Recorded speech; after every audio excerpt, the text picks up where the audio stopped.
So this is part C of today's KhoodeelaarTV channel, being broadcast online on the internet only from London in the UK with quotation marks. And this part is continuing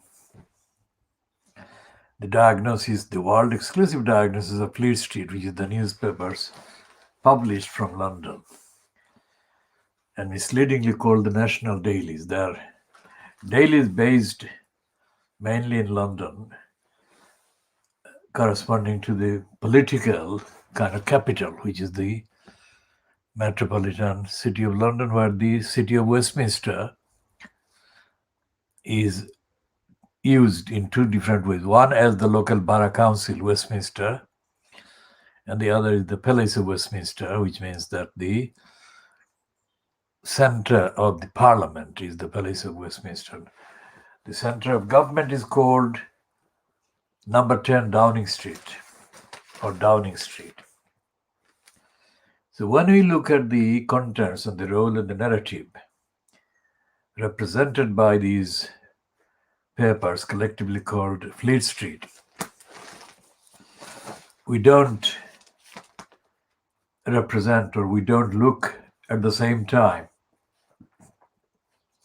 at the papers that are supposed to be representative of these people of Scotland, in Scotland or the people of Northern Ireland, or indeed the people of Wales.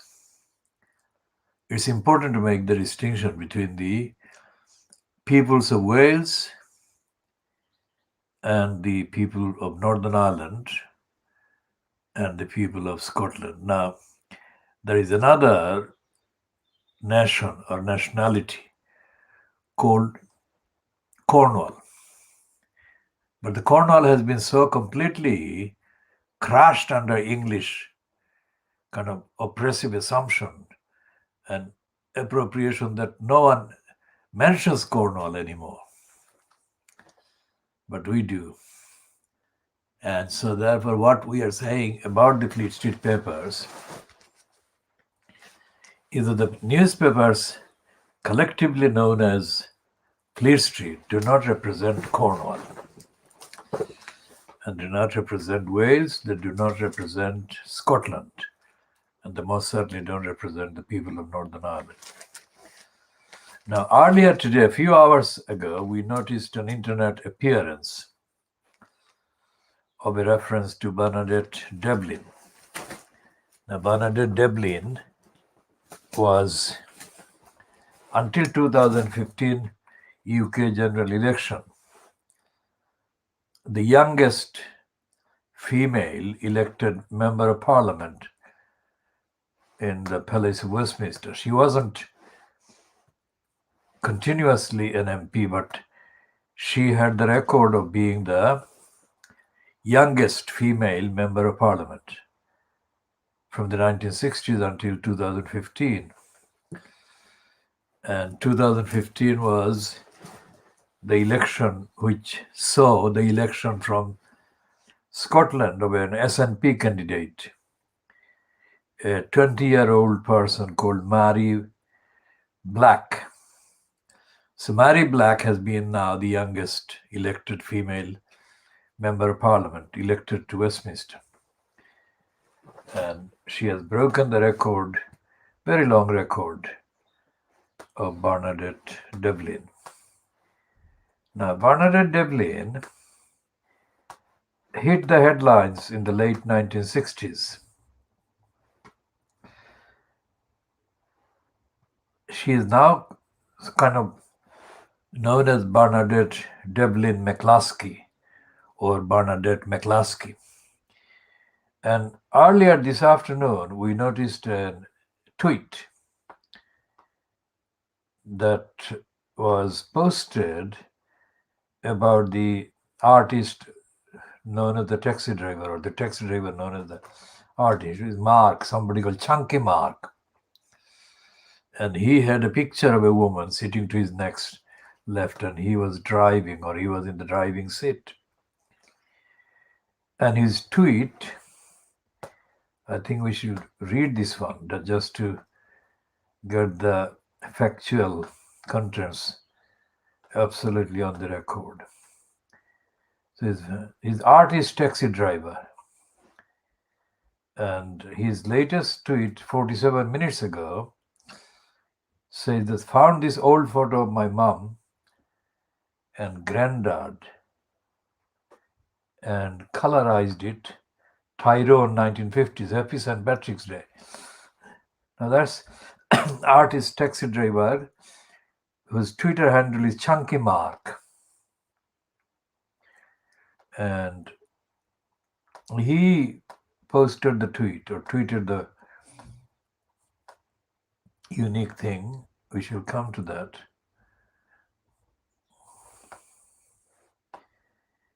And he said that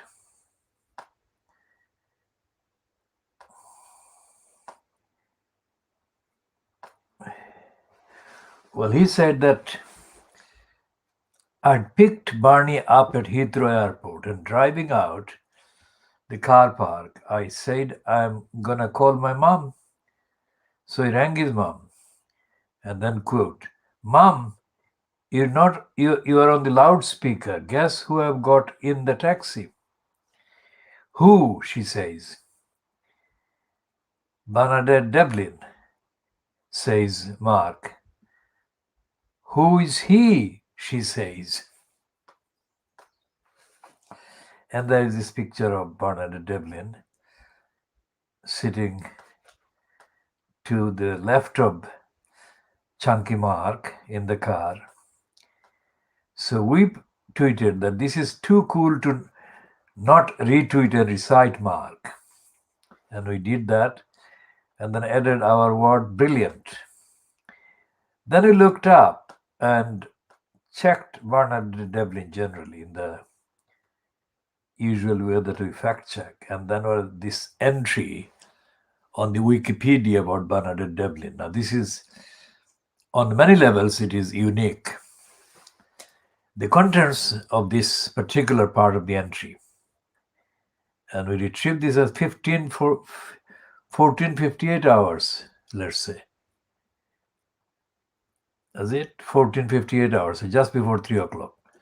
And this is 1636, so just over 2 hours ago.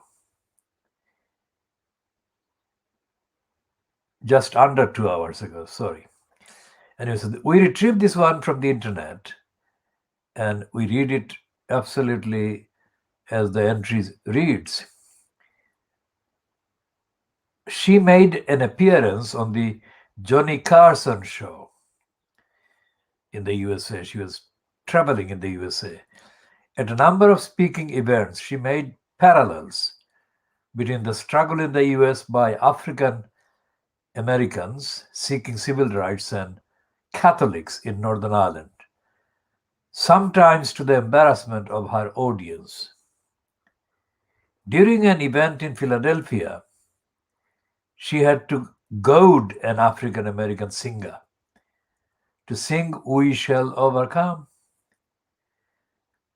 to the Irish American audience, many of whom refused to stand for the song. And it says in Detroit, she refused to take the stage until African Americans who were barred from the event were allowed in. In New York, Mayor John Lindsay arranged a ceremony to present Devlin with a key to the city of New York. Devlin, frustrated with conservative elements of the Irish American community, left the tour to return to Northern Ireland. And believing the freedom of New York should go to the American poor, sent Eamon McCann to gift the key on her behalf to a representative from the Harlem chapter of the Black Panther Party.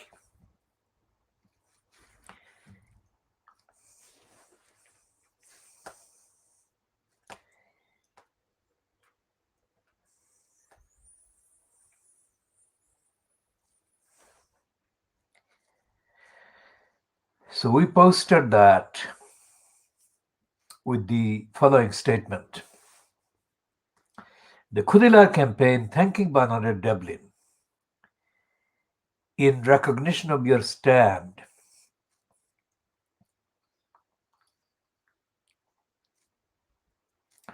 during your USA tour. Bernadette, we thank you and wish you the best. Now, that is so astonishing. Nobody else has ever done that. No person from Ireland, that is, no white person from the UK, no white person from Western Europe.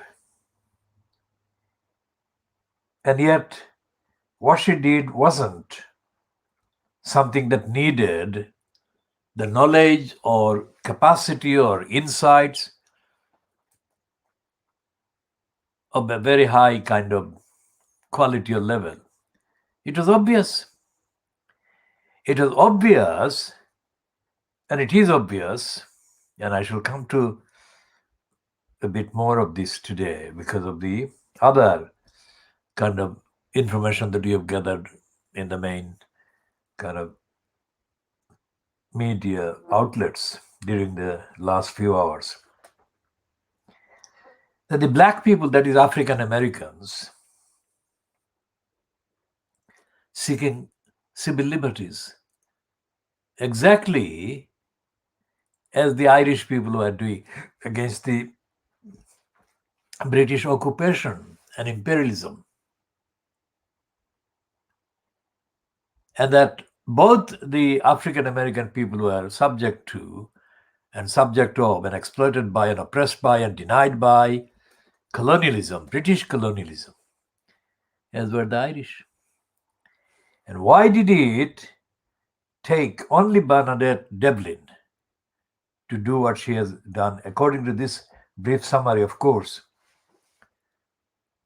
Now, this reminds me of a row that I had with a white man, of course, an Irish man, who completely misunderstood my reference to Jeremy Corbyn and his kind of fictitious votes-based attitude towards the Irish community in his constituency, similar to Corbyn's similarly fictitious attitude of showing respect to the Muslims and the other religious groups in the constituency. When I said that to this man, who I didn't know where he came from or whatever, I was standing outside. Well, I was sitting on a bench, one of those 2 or 3 benches, I think, outside the Royal Court of Justice in the Strand. And this conversation began by either of us referring to Corbyn's then challenge that was going on in the court inside against the then Labour Party executive or administration. This was during the first year of Corbyn's leadership campaign or tussle. And Corbyn's challenge was about something that the people in power, in control of the Labour Party HQ had blocked. And my observation, as is the case, was that Corbyn needs to be seen in proportion to his actual real behavior. Words to this effect. And I said Corbyn was not really genuine. As genuine as he should be about the rights of the people of Ireland. And I said that he was only in good relations, or he was maintaining that kind of relationship with the people, Northern Irish people or Catholic people or the church in Islington, because he thought that that would be electorally useful to him. And I went on to add words to the effect, not necessarily in the same length, that he did this about other religious groups as well. And out of this blue, this guy completely revolted. And he accused me of accusing the Irish people of being stupid. How did this maths work? How did he conclude that that amounted to me saying anything about the Irish people? I didn't. Everything I said was about Corbyn, not about the Irish people. And the fact that this person thought that I was saying or I was meaning that the Irish people in the constituency were stupid. I mean, how did this work? I still can't understand how he concluded that. I shall continue with this particular example in due course later. But essentially, this guy completely misunderstood me. And he said then that I was treating the Irish, I was being racist against the Irish people. Now, if I was being racist against the Irish people, then I was also being racist against myself. Because all the people in Islington that I know of or know about, they include a substantial number of people from Bangladesh or significant numbers of people from Bangladesh who would be, in terms of ethnicity and in terms of general kind of intelligence or whatever, would be comparable generally, not empirically, absolutely, exactly, personally. That could be related to me, let's say, in terms of this background. So if I said that Corbyn was cultivating these people just to get votes, would that be me saying that I was an idiot, and I was being racist against my fellow kind of Bangladeshis or people who came from the same similar background? It wouldn't. It couldn't. So that kind of rank idiocy and stupidity has always been noticed among some people because they are the racist ones. And what Bernadette Devlin did was witness the racism of the Catholic Church and the population there in the USA. And she repeatedly condemned them and repeatedly had arguments with them, so much so that in the last one, she left the USA without attending that particular key giving ceremony or whatever, and sent somebody else, McCain, to give this key to the particular chapter of the Black Panther Party that was catering for the poorest of the community. I mean, I was wrongly accused when I was taking a picture at the Toynbee Hall during a speech that Ian Mikado was making, and I was taking a picture of the audience. And one of the people who kind of noticed that I was taking the picture of the crowd or the section of the crowd that included him immediately accused me of targeting him. I didn't even know the person. And anybody in the audience I would not know, because these are people from mixed background, and I was just there for a few minutes to take a few pictures and go. But he engaged me in an exchange which he started by accusing me of targeting him. I had not. I have never targeted anyone in that way that is, I mean, mysterious. If I was taking pictures of, let's say, somebody I know or somebody I would know about, let's say Ken Lying Still Livingston, then of course I'd focus on him. That would be open and absolutely correct targeting. In that sense, I was going to get the picture right, but there is no other element. So people with idiotic outlook and attitude, racist outlook and attitude, always feel nervous. And some of the people who have felt nervous have turned out to be, on investigation,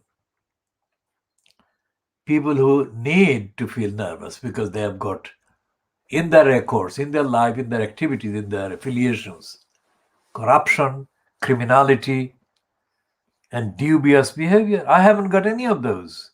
I'm opposed to corruption, criminality. I'm an upholder of transparency. And I have been. And the only reason I ever take pictures is for evidence. Straightforward. Any moron, criminal who disagrees with me must remember that I have been very consistent for a very long time politically. It is not done easily. It is only possible to do if you have got the character and the morality and the ethics and the record. So when I read this entry on the Wikipedia, unlikely place about Bernadette Devlin and her principles of solidarity with the people of African American backgrounds, I was totally, absolutely stunned that this is the only entry about an Irish politician, only Irish politician. Now, going back to the days when Bernadette Devlin first became an MP, I remember, because she hit the headings, if you like, if not all the headlines, right across the world, at least in the English language kind of publications that I read about her. Well, obviously, I don't have the kind of exact quotes or memorize. I didn't memorize anything. But the name Bernadette Devlin stuck forever. And it was, of course, she was the youngest one that was part of the kind of reference. And I think it was also the fact that she was described as being outspoken, straightforward. And that was among the kind of attributes that were mentioned in the reports that I read. I was not in the UK, I was in another country. And so today, it has been a historic day for me in terms of research, in terms of investigation, and in terms of the genuine kind of international humanitarian character that Bernadette Devlin has had. And I didn't read any of this before anywhere. Two reasons. One was that Bernadette Devlin, I think, left active politics for quite a while. And secondly, in the Fleet Street papers, there would be no actual kind of show of respect for Bernadette Devlin. And most certainly there would not be. Fleet Street papers would never give her any positive kudos or credit for showing such absolutely stunning solidarity with the people of African American people's struggle for civil rights and human rights.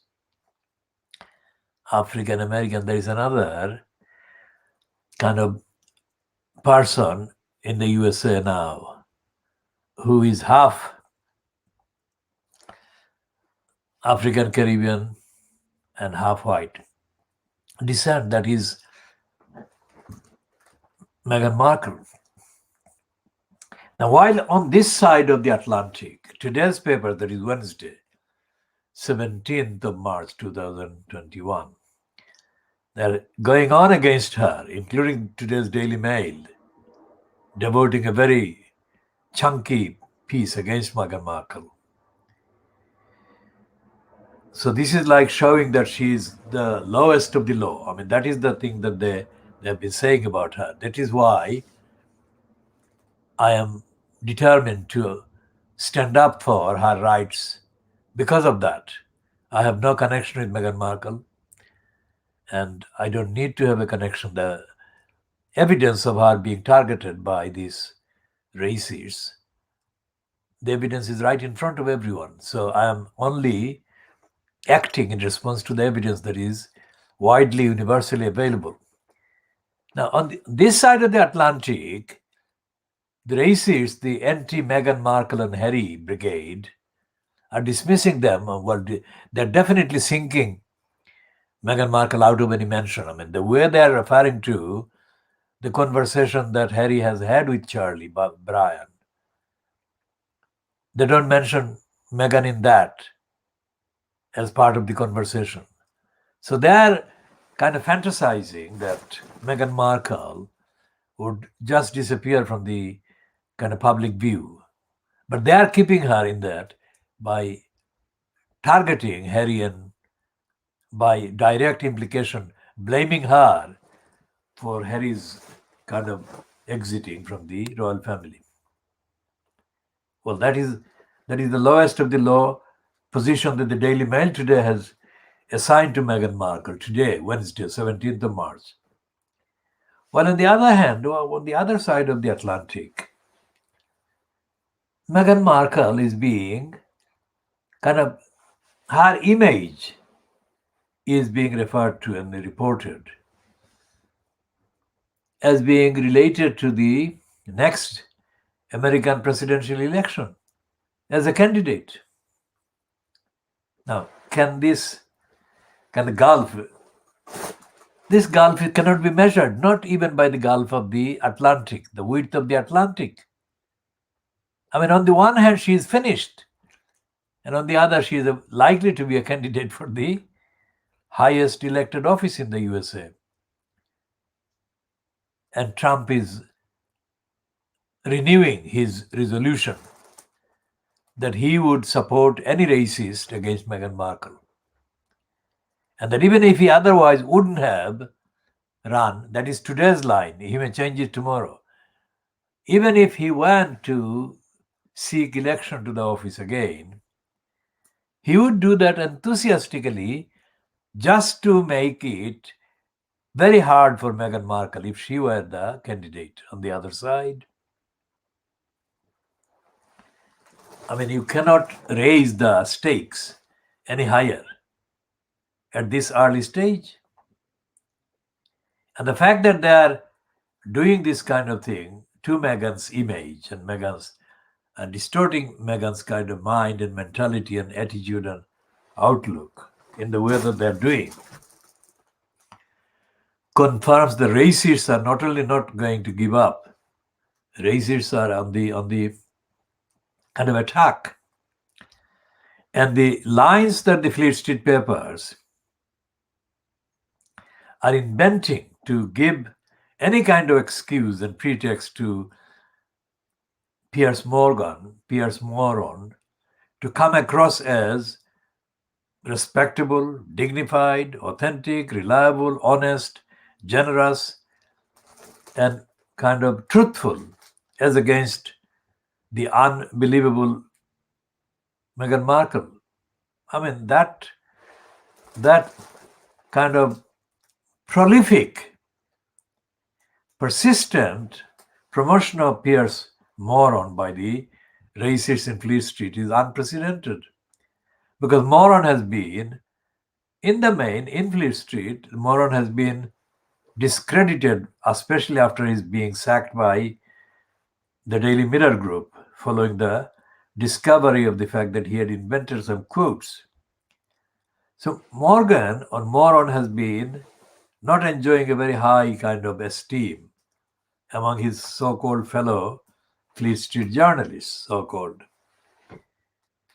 But the fact that he joined the racists and started defaming Meghan Markle after this interview has completely rehabilitated Piers Morgan as a racist. And he has joined all the racists openly who are embarked on attacking Meghan Markle. And they've been attacking her for the last 2 weeks, just since before the interview with Oprah Winfrey was about to be aired. And the relationship between the Fleet Street racists and the ordinary general kind of population or general public kind of scene in the USA in the context of Meghan Markle, this relationship is not going to end with Fleet Street winning the kind of better. Because as anyone watching this would know, in the past we have said correctly that they were saying, the Fleet Street papers, the racists were saying, that Brenda, also known as Queen Elizabeth II, had let it be known that she wasn't going to even watch that interview, suggesting that not only the person but the actual contents of the interview as well as the presenter, Oprah Winfrey, were beneath the acceptable level, acceptable to the Queen or the royal family or the Fleet Street. Right? That is what they said. And all of them said that Brenda was not going to even watch it. And then what happened? As soon as it got watched and it got reported, the contents got reported, Brenda immediately issued a thing saying that she was concerned about the allegation about racism. On the one hand, she knew that it was absolutely awful, absolutely rubbishy thing, not even worth watching. And then she says, something contained in that interview, she says immediately, she's concerned. Now that shows the moral kind of height. The Brenda actually fell quite a few stairs below the standard by coming across, having issued that kind of ridiculously unacceptable and pathetic statement, making that worse by showing concern the following day.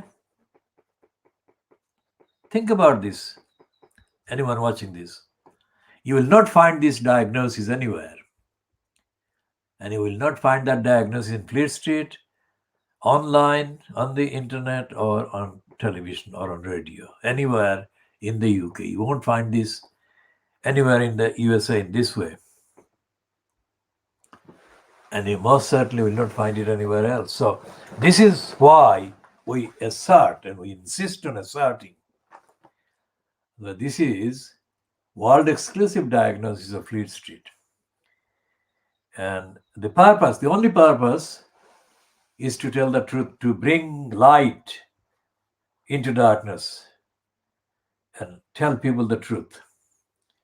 Because truth is the most difficult thing to get hold of in a world populated by very highly schooled liars. Liars that have got certificates from the most prestigious so-called schools, Oxbridge, Harvard, MIT, and the rest of it.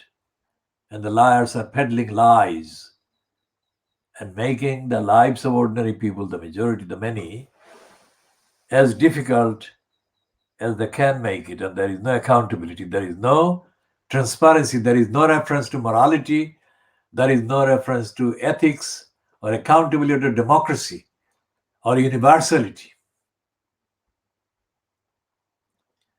And our campaign is aimed to fill the gaps that those lacks, those emptiness actually represent and have left behind and are leaving behind. And we shall talk more about all these issues later. And now we go back to the item in the Financial Times on page 23. Financial Times 23, and it's a piece written by, we shall find who wrote this.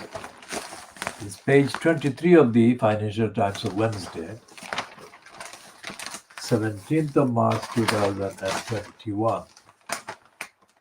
And the item is written by a woman whose name appears to be Sarah O'Connor, and a man, another woman, Judith Evans. So Sarah O'Connor and Judith Evans have jointly written this piece, which the Financial Times on page 23 calls Big Read, FT Big Read, Brexit and UK employment. Let's say first of all that the topic, let's read the topic first, and then we can go back to diagnosing and denouncing the Financial Times. A pilot project for seasonal workers is intended to alleviate labor shortages caused by the end of freedom of movement. They're talking about the European Union. But employers are setting demanding targets for the low-paid migrants on this scheme. Now, this is a whole page. This is the big read, so it's a whole page of the kind of broadsheet size Financial Times. Okay, it's still broadsheet, not tabular size. So it's a big kind of piece, the whole piece, the whole page of the Financial Times given to this big read.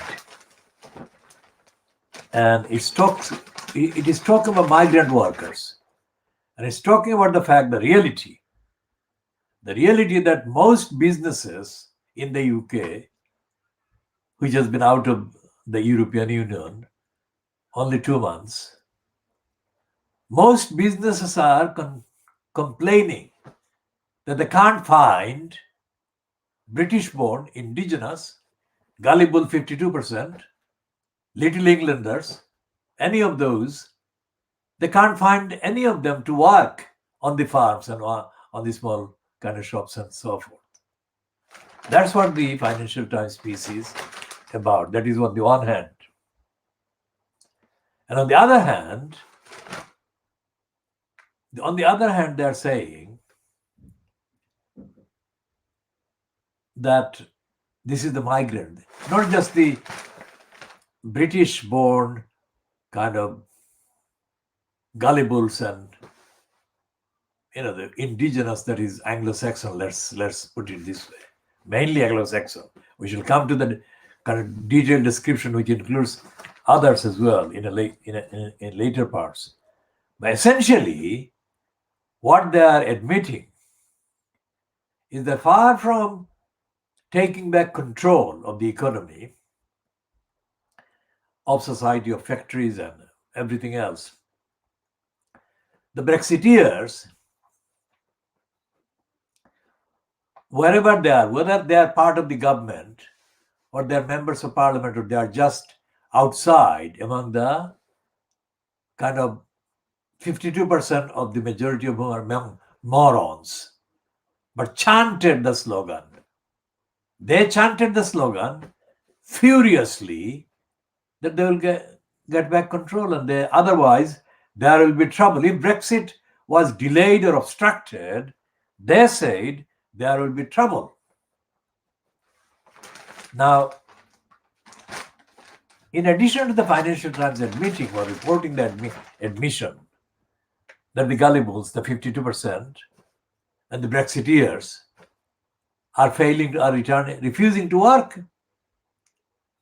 If they refuse to work on the fields, in the factories, and in the various other fields that are absolutely the foundation of the economy moving, then not only are they not aware of what control means, they've already lost their life in terms of the ability to think. They've already gone morose, become morbid, and they are not. They're not breathing, let's say. That's what this whole page piece is about.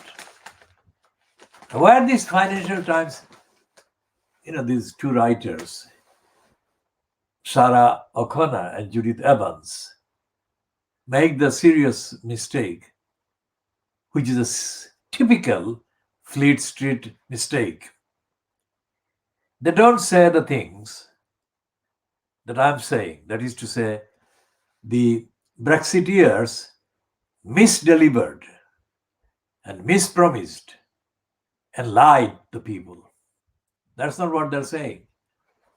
They're meandering. The Fleet Street kind of mode of denial is meandering, just going round, and not hitting the target of the actual analysis. That's what I'm complaining about this long read. It is a long read and it contains hundreds of references to the various failings that should be laid at the door only of the Brexiteering liars and only at the doors of the lying Boris Johnson and the lying Michael Gove and the lying Jacob Rees-Mogg. The Financial Times is not doing that. And as we have been saying about the so-called campaigners against the high-speed railway, HS2, you can complain, you can make a list of the various things that are going wrong all the time and always, yeah? Like today, they have been kind of tweeting all kinds of things, including an objection or refusal by the Buckingham Council or something, or a local council like Buckingham, I think, but we can check that and update on the actual name. Even Buckingham Council or a similar council in a similar area affected by the HS2 can make a kind of decision rejecting a particular application for a covering a particular stretch of land. But that won't stop HS2. That is the point. We stopped Crossrail from getting the hole dug in the middle of Brick Lane, not by complaining. I organized the campaign, I conducted the campaign, and I know every aspect of the campaign that we did. We got onto targeting the very careers of some of the chosen criminals who we targeted, knowing that if we target and sank them, they will do their best. They will have to do their human best to tell their masters and colluders in the main Crossrail project to stop the whole plot. That is exactly what happened. Have you got that, what we said? You target the government in stopping, to stop the HS2. The only way that can be stopped is by government ministers and members of parliament along the way in the constituencies that are kind of within the route, the HS2 route. Campaigners have no option but to challenge every single one of those MPs and ensure that every single one of these MPs is sunk. That is to say, they have defeated the election. And that every single councillor, every single other person connected with Crossrail, HS2, should be targeted. And the targeting must be about them, these individuals, being made to lose what matters to them most in terms of politics. We're not ever advocating anything illegal or unlawful in the sense of violating people's human rights, etc., or safety.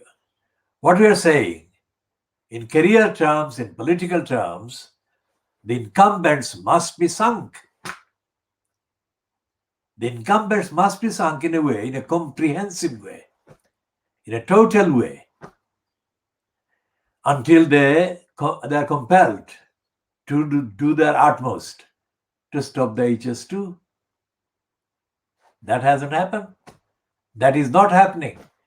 And because that is not happening, HS2 will not be stopped, not because it is good, not because it is something that should be wasted money or should be used as a kind of a vehicle for robbery of billions of pounds, hundreds of billions of pounds by the big criminals that are aligned with the Conservative Party.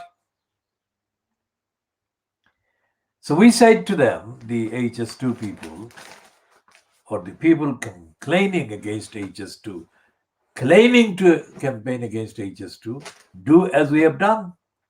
And this is an updated version I've just articulated. And the same advice applied to the Heathrow third terminal runway. We said, sink them. Sink the MPs in the west of London constituencies that are around Heathrow. But they're not taking any advice from us. The campaigners are doing exactly what the campaigners so-called against HS2 are doing. What are they doing?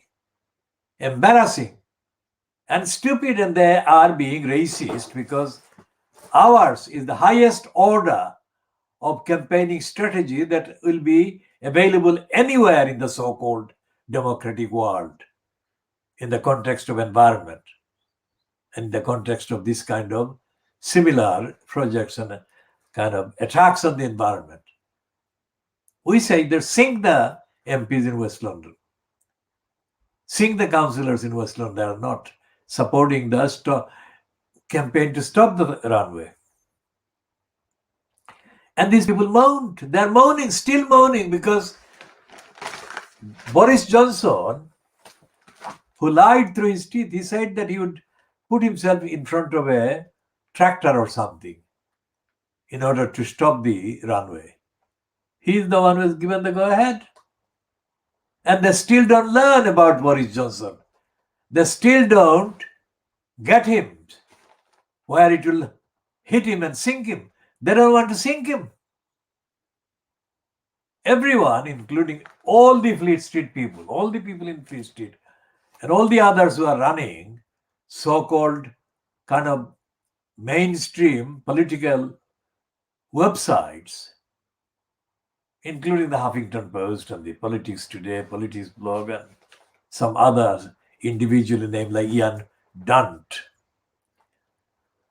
They have completely, all of them have been stupid. As I said, the definition of stupidity is in the fact that they moan and complain about the